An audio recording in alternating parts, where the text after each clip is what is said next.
Greetings, Keechlings. Keech Prime here with another One Punch Man power-up video. Today we're tackling Genos, aka the Demon Cyborg S-Class Rank 14 hero.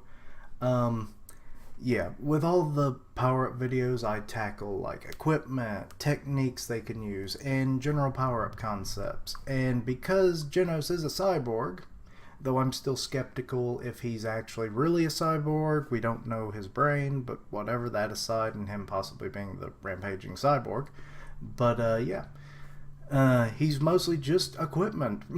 So that's what most of this power-up video is going to be, in a couple or a few techniques he could use. And the first one is probably the most logical one I could think of. It was the very first idea I actually thought of as well. It is optical lasers. He's going to have heat beam eye blasts, to take a phrase from Hawk Fu from Jackie Chan Adventures. Like I said, basic idea, think Superman, except these would maybe be more fiery energy beams, not really sure.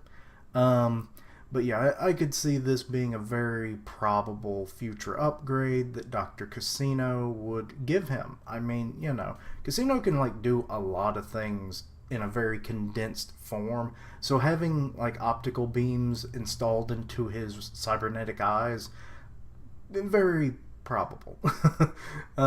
Plus it has the added benefit of it's awesome, for one, but it strategically gives him more firepower when he just uses his hands, for instance. But also, because he gets wrecked all the time, I could definitely see, his arms have been ripped off, his legs have been dismembered, and all that. This gives him another form of attack where he's not completely useless. We've seen him time and time again where he's just lying on the ground, couldn't do a thing. Well, now, as long as he can move his head and turn his eyes, he can still blast you. Maybe save somebody. Anyway, next up is the quick change system. This is using similar design techniques that Casino has already done with Genos, where he can reattach, detach, his limbs and stuff. For, I think it was his rocket punch, if I'm correct. Maybe. I know he did it for his torso and his legs. But, so yeah, this would, gain him a menagerie of change-out and reattachable parts for, a special situation, or just to replace limbs that are lost during a battle, so that he stays on the top of his game.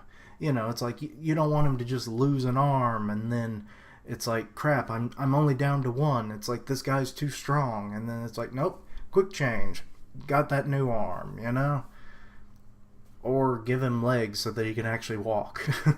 Then next, helps with the quick change system, is the support drone. This one is going to be an upgraded form of the drone that Dr. Casino uses to bring Genos back to the lab for repairs. We saw it, I forget in which chapter. It's kind of a cute drone, but I think it needs to be way bulkier, for defensive capabilities, and also because it's going to be carrying all of his replacement and changed out parts and stuff, it's got to be stronger to hold the extra weight. I mean, Genos himself is probably several hundred pounds by himself, in one, not even his complete form, but just what you see in the picture. But yeah, so this would allow him to quickly change out his parts, kind of when, I think it was in the Avengers movie, we saw Iron Man fly into the Avengers Tower, and the all the arms and stuff are just taking the parts off from the suit and everything. Expect that, but just whole limbs. So, fit for any kind of situation. There you go. Also, the drone could work as a tactical support, to fly Genos somewhere real quickly, or to evacuate people, to lead them to a certain safe zone, or say like a child or an adult or anybody really is injured, and you need to evac them out of there real quick. Genos gives the orders like, get them to a hospital. They lower down like a little cot, like stretcher. People load up the person, and then the drone flies them off. So yeah, it works. Next is a series, a 3-part series of these specialized parts that I've kind of alluded to. First is the Aqua Assault parts. This is a 2-mode amphibious lightweight set of limbs. The legs are all one part and the arms are separate, as you would expect. This allows Genos to swim. The reason why he can't swim is because, well, as I already explained, he is at least several hundred pounds of pure machinery. So he ain't swimming no time soon. Actually, the only time we've ever seen him come close to swimming was he had like this little submarine module, and that's about it. I don't even know how much of his body is in there. Possibly just his head, maybe his torso too. But yeah, this would allow him to go into the water, like swim on the coastline if there's a threat coming from the ocean. Maybe the sea folk show back up, or he has to go into the sewers and fight the Ninja Turtles. I could see that. Or just, there's rivers that run through cities and stuff, especially in Japan. So there's another use for it. Now, as for the 2 modes I mentioned, the first one I call Salamander and the second one Shark. Salamander because of the fact that, okay, Genos already has a fiery nature with his incineration cannons. And because it's an aquatic, amphibious animal, the salamander, it's affiliated with the water. It lives on land and sea, or water. And, yeah, salamanders, folklore-wise, have been affiliated with fire for a long time. Like, they would be in, like, wood that people chopped up to keep their homes warm in the winter. I messed that up. And like a salamander would like come out of the wood pile or out of the fire that was on like a log that had just gone into the fire, and you see them running out and people are like, oh, they're fire creatures. So yeah, I thought that works pretty well. And then the shark is with the salamander, because it's amphibious, like he still has his legs but he's got fins, so he's kind of like a diver. The shark mode is more of a mermaid looking kind of thing. So yeah, where he can gain more speed, all that. Now this particular set of parts is specialized with, or not specialized, but it has a couple special weapons that only this form has. This being the harpoon fins, which are arm mounted, 3 fins per forearm, and basically they just kind of like pop up and then they launch out like a harpoon.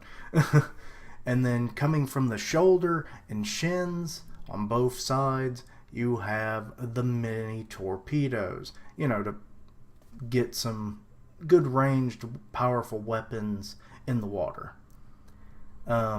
These would have to be like restocked, obviously, which is where the support drone comes in. Next up is the heavy artillery parts. This one is actually inspired by the Panzer parts, or Panzer unit from Zoids with the Liger Zero, and I always loved that configuration, so this worked very well. These are just very heavily armored, heavy, like weaponized parts that, he's got arms, but now he's got like massive shoulders. He has like 66 incineration cannons, 6 compartments of missiles. Like I said, armor plating.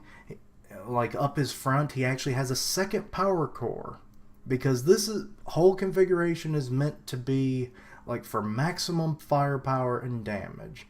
So he's kind of Iron Man-ish in this regard with the power core in his chest. I know, sorry, whatever.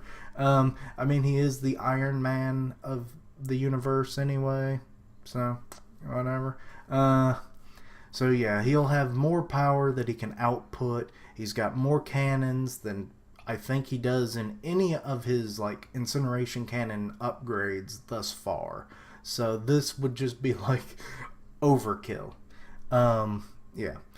And like I said before, with like for the missiles, they could be restocked via the drone. Next up is the aerial strike parts. Now he can fly. These parts equip him with like essentially a wingsuit, and I love wingsuits in all of these videos. I really have to say they're one of the most common ideas I use, but hey, if it works, it works. Essentially, like he'll stand up, he changes out the parts. There's a seam that runs, it's like a little slit on his arms and on the inner parts of his legs.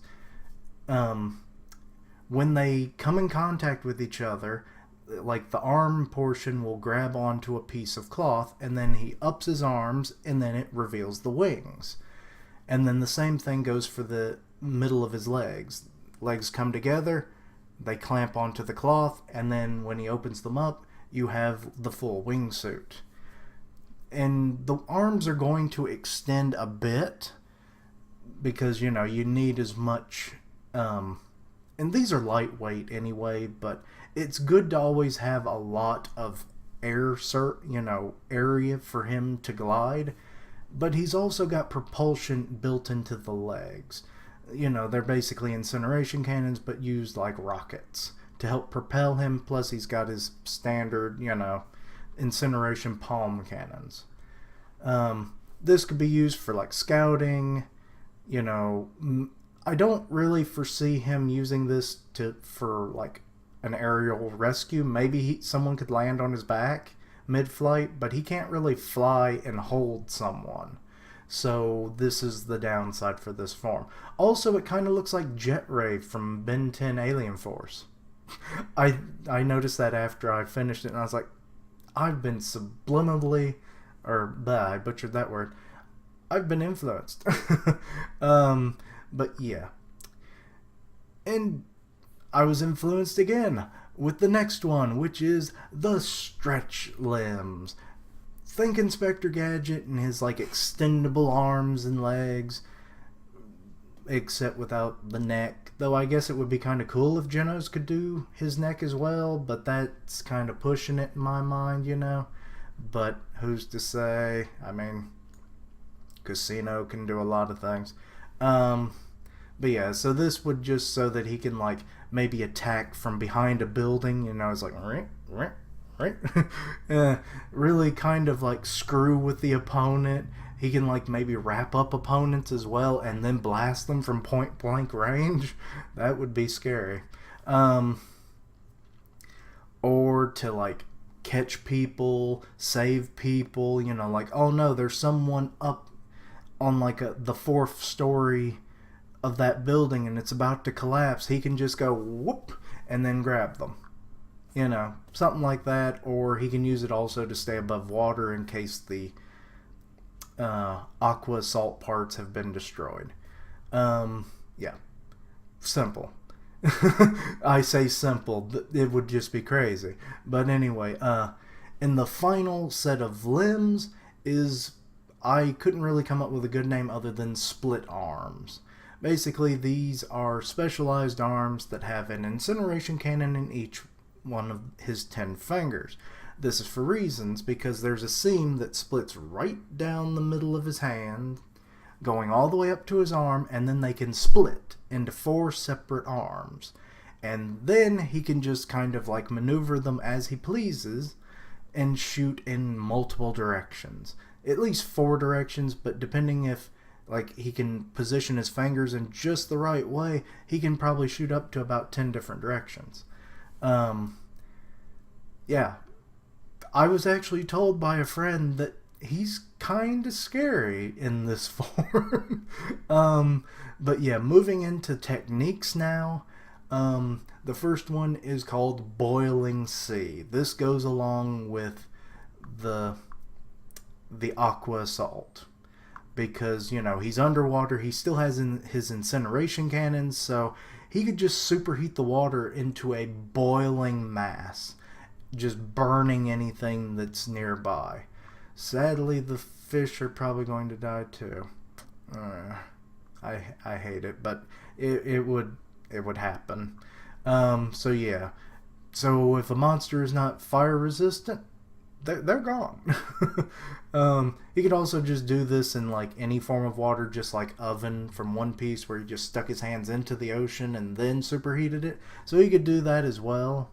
He could technically do this in any form that has the palm incineration cannons, so that works too. Next is the 666 Termination. This can only be used with the heavy artillery parts. This taking like his hero name of Demon Cyborg, so you know you have that like Satan element a bit, you know, he fiery death and everything that he does into account, along with how many weapons that thing has with the 66 cannons on it. I thought it worked perfectly, you know. But yeah, and then he just annihilates a target. Maybe this would be like full power, like maximum output of everything he's got in that form, and then he just obliterates anything in front of him. And then the final attack is called Incineration Typhoon. This uses the split arms. Basically, as I said before, they split into their 4 segments, and because he has like the replacement or the reattaching, detaching ability, if he could just rotate his torso at the waist while firing in every conceivable direction, he just becomes a fiery, you know, deaf whirlwind in a way, just not moving about, you know. But with his targeting system, he could very effectively take out, you know, any number of monsters that are, you know, surrounding him. And yeah, that's about all I have for Genos. Yeah, let me know what you thought. Some of these ideas were cool. For the longest time, it was just the eye lasers, and I was like, crap, what am I going to do for this guy? I mean, he's already overpowered in a way. I say in a way. He gets defeated a lot, but still, he's very powerful for what, you know. And continues to become more powerful. So, yeah. So yeah, I may be able to come up with some more later on. I don't know. But anyway, let me know what your thoughts were, any ideas you've had for Genos. Let me know in the comments down below. And yeah, thank you for watching. Like, comment, and subscribe. Here's where you can find me, links down below. And until next time, Keechlings, roll out.